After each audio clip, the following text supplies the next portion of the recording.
आज बात करेंगे लंग्स डिटॉक्सिफिकेशन की। हर सांस के साथ हमारे लंग्स में टॉक्सिन्स जा रहे हैं। हम जिस हवा में सांस लेते हैं उसमें गाड़ियों और फैक्ट्रियों से निकलने वाला जहरीला धुआं शामिल है। इसी तरह सिगरेट का बेइंतहा जहरीला धुआं, जिसके अंदर 7,000 से भी ज्यादा केमिकल्स मौजूद होते हैं, जिनमें से 69 केमिकल्स ऐसे हैं जो कि कैंसर पैदा करने की वजह बनते हैं, जैसे कि हाइड्रोजन साइनाइड, अमोनिया और कैडमियम वगैरह, और साथ में दूसरे हैवी मेटल्स भी मौजूद हैं। ये धुआं उन लोगों के फेफड़ों में तो जा ही रहा है जो सिगरेट स्मोक करते हैं, लेकिन साथ में उन लोगों के फेफड़ों में भी जा रहा है जो कि सिगरेट स्मोक नहीं करते, लेकिन सिगरेट स्मोक करने वाले लोग उनके इर्द गिर्द जरूर होते हैं। इसी तरह घर में लगे पर्दों और क्लीन में डस्ट पार्टिकल्स मौजूद होते हैं जो कि हमारे फेफड़ों में जाते रहते हैं। कपड़े धोने के लिए हम जो वॉशिंग पाउडर और ब्लीच इस्तेमाल करते हैं, इसमें बहुत से खतरनाक और जहरीले केमिकल्स होते हैं जो कि कपड़ों में ही रह जाते हैं और सांस के साथ हमारे फेफड़ों में जाते रहते हैं। घर की दीवारों पर जो सफेदी और पेंट हुआ होता है,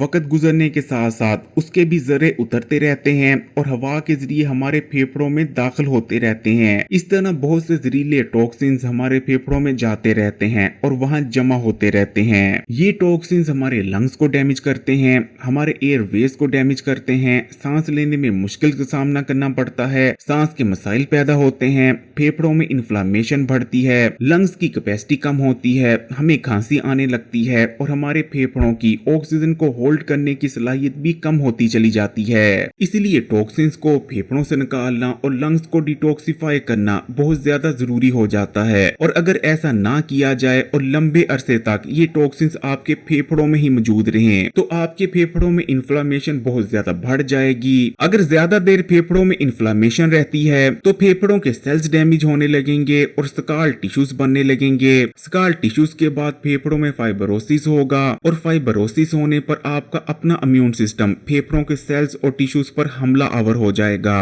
और ये कंडीशन बहुत ही ज्यादा खतरनाक है। अगर बहुत लंबे अरसे तक फेफड़ों में इन्फ्लामेशन रहती है तो लंग्स कैंसर होने के खतरा 90% तक बढ़ जाते हैं। ये टॉक्सिन सिर्फ आपके लंग्स तक महदूद नहीं रहते, बल्कि ब्लड स्ट्रीम के जरिए होते हुए दूसरे ऑर्गन्स जैसे कि दिल तक पहुंचते हैं। दिल में पहुंचने के बाद ये टॉक्सिन्स दिल के सेल्स को बुरी तरह से डैमेज करते हैं, जिससे दिल की बीमारियां और हार्ट अटैक आने के खतरात बढ़ जाते हैं। ये टॉक्सिन्स हमारे लीवर तक भी जरूर पहुंचेंगे, क्योंकि हमारा लीवर ही होता है जो कि हमारी पूरी बॉडी को डिटॉक्स करता है। बहुत ज्यादा तादाद में जब टॉक्सिन्स लीवर तक पहुंचते हैं तो ये लीवर को ओवरलोड कर देते हैं, जिस वजह से लीवर ठीक तरह से फंक्शन नहीं कर पाता, जिसके बाद लीवर के सेल्स में इन्फ्लामेशन हो जाती है, जिसकी वजह से लीवर के इर्द गिर्द चर्बी जमा होने लगती है और फैटी लीवर की कंडीशन पैदा हो जाती है, जो कि बाद में लीवर सिरोसिस में कन्वर्ट हो जाती है, और इस तरह आपका लीवर डैमेज हो जाता है। इसलिए अगर आप इन तमाम कॉम्प्लिकेशंस और ऑर्गन डैमेज से बचना चाहते हैं तो लंग्स डिटॉक्सिफिकेशन बहुत ही ज्यादा जरूरी हो जाती है।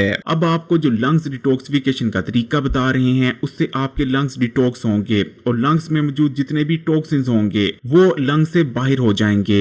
लंग्स में इन्फ्लामेशन कम होगी, जिसके बाद आपके लंग्स रिपेयर होने लग जाएंगे और उनकी कैपेसिटी और परफॉर्मेंस भी अच्छी होगी। लंग्स डिटॉक्सिफिकेशन के लिए जो सबसे ताकतवर नेचुरल मेडिसिन है वो है हल्दी। हल्दी के अंदर करकमन नाम का एक कंपाउंड पाया जाता है जो कि फेफड़ों में इन्फ्लामेशन को कम करता है, फेफड़ों में मौजूद जो टॉक्सिन्स होते हैं उन्हें बॉडी से फ्लैश आउट करने में मदद करता है, जिसके बाद आपके फेफड़े हील होने लगते हैं और मुकम्मल तौर पर रिपेयर हो जाते हैं। हल्दी को इस्तेमाल करने का सबसे बेहतरीन तरीका हल्दी वाटर का इस्तेमाल रहता है। हल्दी वाटर बनाने का ठीक तरीका क्या है, इस चैनल पर एक वीडियो मौजूद है जिसका लिंक आपको डिस्क्रिप्शन में मिल जाएगा, उसको जरूर देखिएगा। दूसरे नंबर पर आपने विटामिन ई के सप्लीमेंट्स इस्तेमाल करने हैं। विटामिन ई ना सिर्फ लंग्स को डिटॉक्स करता है बल्कि प्रोटेक्ट भी करता है। जबकि तीसरे नंबर पर आपने विटामिन डी के सप्लीमेंट्स का इस्तेमाल करना है। विटामिन डी ना सिर्फ फेफड़ों में इन्फ्लामेशन को कम करता है बल्कि ऑटो इम्यून डिजीज से भी प्रोटेक्ट करता है। चौथे नंबर पर आपने ग्रीन टी का इस्तेमाल करना है। ग्रीन टी के अंदर ताकतवर एंटी इन्फ्लामेटरी और एंटीऑक्सीडेंट्स प्रॉपर्टीज पाई जाती हैं। ग्रीन टी का इस्तेमाल ना सिर्फ आपके लंग्स को डिटॉक्स करता है बल्कि इन्फ्लामेशन को भी कम कर देता है।